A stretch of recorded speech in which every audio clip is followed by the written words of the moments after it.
Assalamualaikum warahmatullahi wabarakatuh. Perkenalkan, nama saya Eni Fitria dari kelas RA3 Manajemen dengan NIM 220290. Di video kali ini saya akan mengidentifikasikan masalah serta memberikan solusi dari studi kasus pada PT Gramedia Bandar Lampung. Selamat menyaksikan. Nah, di sini ada pengaruh audit manajemen sumber daya manusia terhadap kinerja karyawan. Studi kasus pada PT Gramedia Asri Media Bandar Lampung. Selanjutnya di sini ada pendahuluan.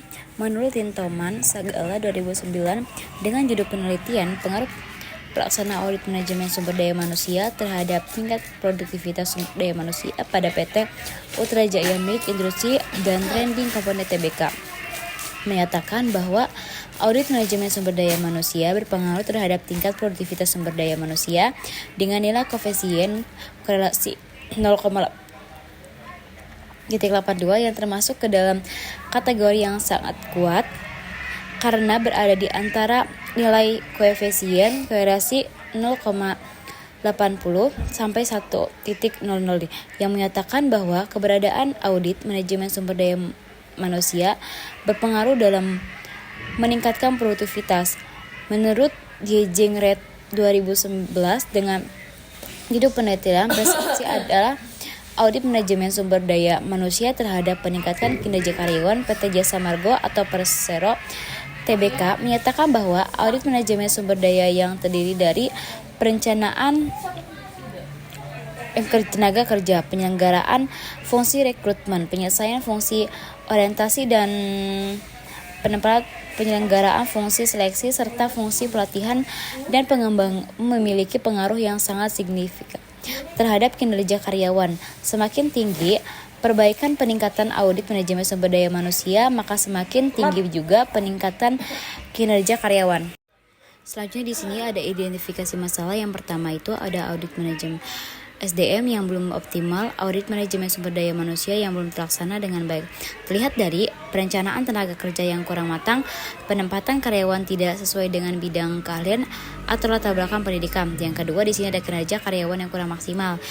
Masih terjadi keterlambatan dalam penyampaian laporan keuangan. Hal ini berisiko terhadap pencapaian. Selanjutnya yang ketiga itu kurang mau perhatian terhadap audit SDM. Audit SDM belum terjadi perhatian utama meskipun SDM merupakan aset penting perusahaan.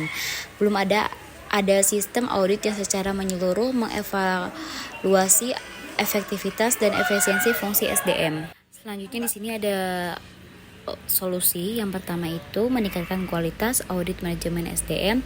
Audit dilakukan secara sistematis mencakup penentuan ruang lingkup dan tujuan audit, ringkasan kesimpulan dan rekomendasi untuk perbaikan manajemen SDM, menyusun laporan audit yang lengkap sebagai dasar evaluasi dan perbaikan SDM. Dan yang kedua, perbaikan penempatan dan perencanaan tenaga kerja. Di sini ada penempatan karyawan sesuai latar belakang pendidikan dan keahliannya, dan merancang perencanaan tenaga kerja yang ke depan dengan mempertimbangkan kebutuhan jumlah dan kualifikasi. Selanjutnya, solusi yang ketiga itu pengembangan sistem pengukuran kinerja. Gunakan indikator kinerja seperti kualitas kerja, inisiatif, etika kerja, kerjasama, pengetahuan pekerjaan, tanggung jawab, pemanfaatan waktu.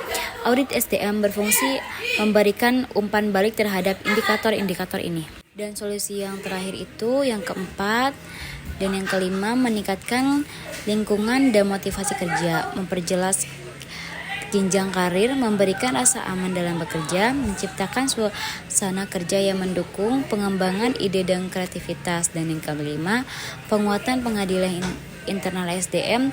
Di sini ada audit sebagai alat untuk meminimalkan kesalahan dalam pengelolaan SDM dan mendukung proses pengambilan keputusan manajemen terkait pengembangan SDM.